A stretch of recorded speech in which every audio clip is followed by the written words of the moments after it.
Today we are going to be breaking down the feud that has been ongoing between Elon Musk, Disney, and Bob Iger. Just to set the record straight right at the top, I have no insider knowledge, I have no sources. I have studied Elon by reading his biographies and following him throughout his career. I am a big fan of him, in full disclosure.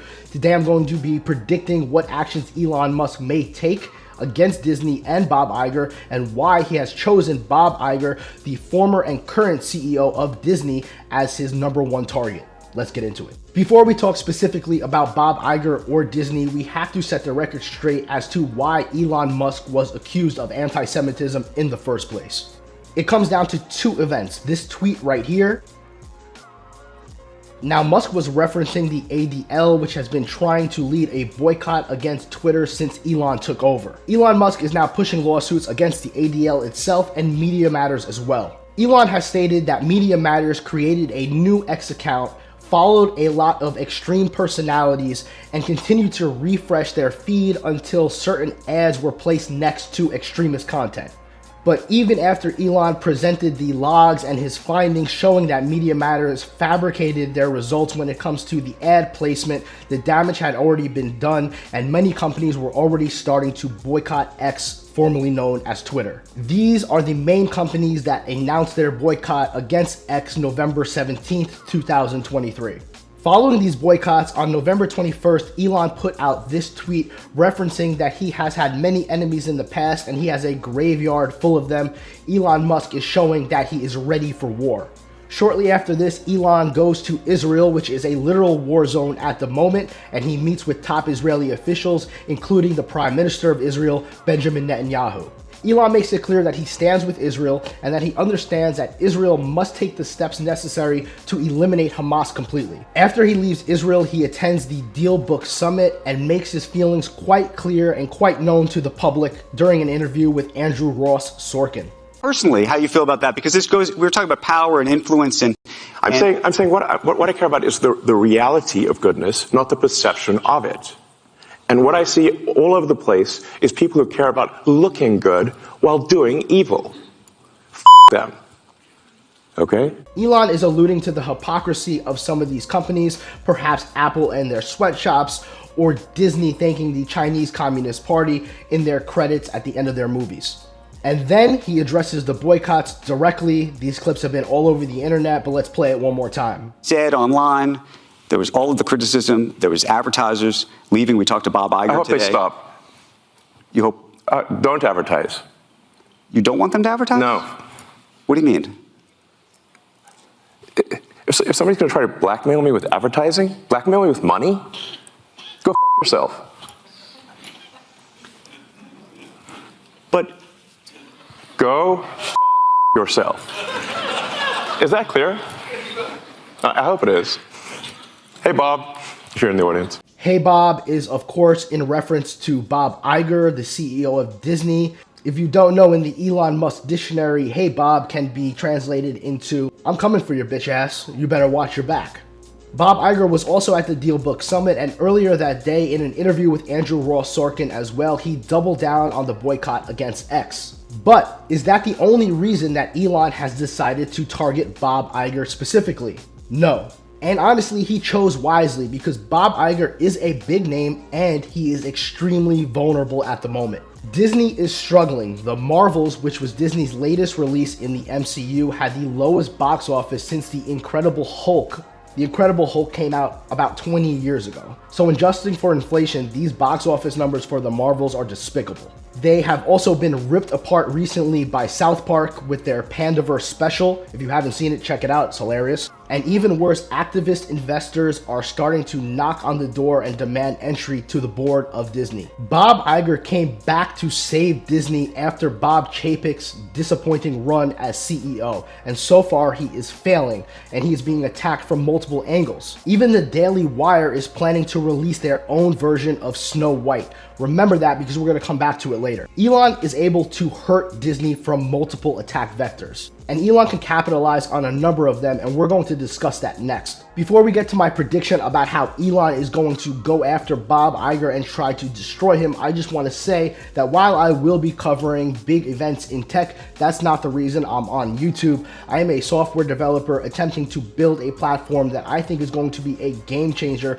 for software developers in the future. I'm going to be documenting the whole process. So if you are a software developer or an entrepreneur, I ask you to please subscribe or follow me, and you can either watch me succeed or fail and fall right on my face. Either way, it's going to be a good time. So please hit that subscribe button or follow me. I'm on Instagram, YouTube, and X. Once again, this is just what I think could happen. I have no insider knowledge. It's all coming based on what I know about Elon from his past business dealings. My first thought was simple. Elon could simply fund the Daily Wire and Bentkey, which is their production studio that has content aimed at kids. If you don't know, the Daily Wire is Ben Shapiro and Jeremy Boring's company. They just released Lady Ballers on Daily Wire Plus, which is a comedy that pokes fun at the trans community. But then I thought a little bit deeper and I realized that even if Elon did fund them, there's a very small chance that they would be able to get any worthwhile theater distribution across America.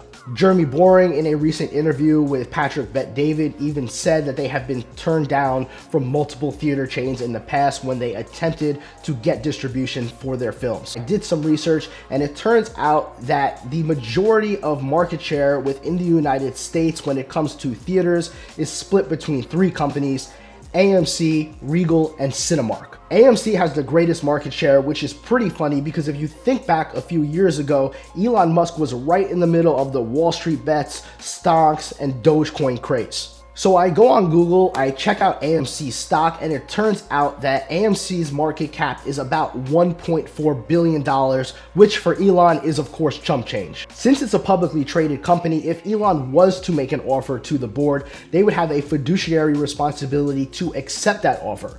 It's a very similar, if not identical situation to how it went down with Twitter. The Twitter board did not want to sell to Elon, but his offer was so good that they had no other choice but to accept it.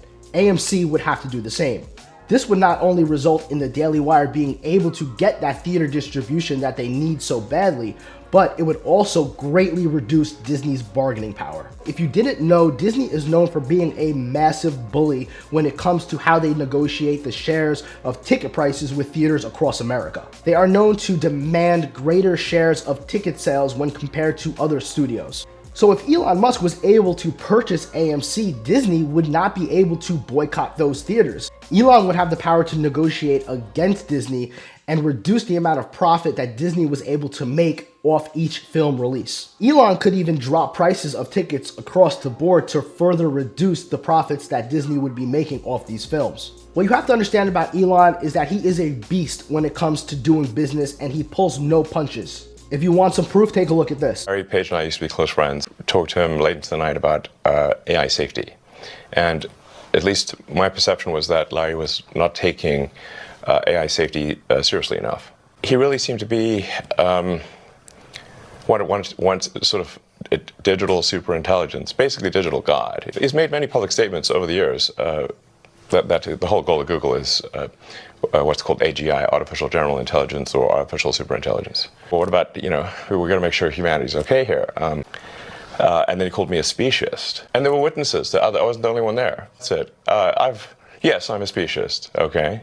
You got me. That was the last straw. That's right. When he thought his best friend was being reckless with AI, he went out and founded OpenAI along with Sam Altman in order to be a direct competitor with Google's DeepMind. He even went as far to poach the top talent from DeepMind and bring them over to OpenAI. If Elon thinks he can help humanity, he will act, and he will act fast. Which brings us back to X, and what you have to understand is that Elon has dreams of X being the everything app, not just Twitter. In Elon's perfect world, Twitter would be just a small feature within X. With an acquisition of AMC, Elon could make the first new feature on X be ticket sales similar to Fandango.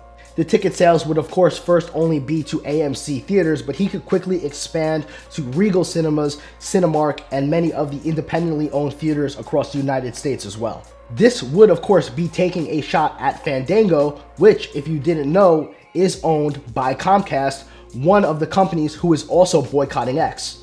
So Fandango is a very small part of Comcast, so this wouldn't be a knockout blow, but it would be a nice little punch to the gut. By the way, Comcast is the majority owner of Fandango, but Warner Brothers does have a minority stake in the company, and Warner Brothers is another company that is boycotting X as well. Now you may be wondering why Elon doesn't just buy AMC, Regal, and Cinemark. And financially he could do that, but it would open him up to potential antitrust lawsuits and problems with the SEC. But just focusing on AMC in the first place would be a complete game changer. To wrap this all up, Elon wants to make an example of Bob Iger. He's already set to leave Disney in 2026, and if Elon could expedite that, he could legitimately ruin Bob Iger's legacy, which up until last year was pretty epic and universally acknowledged as such. I don't know what's going to happen here, but it seems to me that Elon has the ability, the means, and the strategy to be able to destroy Bob Iger, ruin his legacy, and let him serve as a warning to all future potential enemies. And he could do all this for around $2 billion. Let me know your thoughts in the comments below. I'm going to be posting this on YouTube and X, and I will be tagging Elon himself. Let's wait and see if he sees it. Thank you. Goodbye.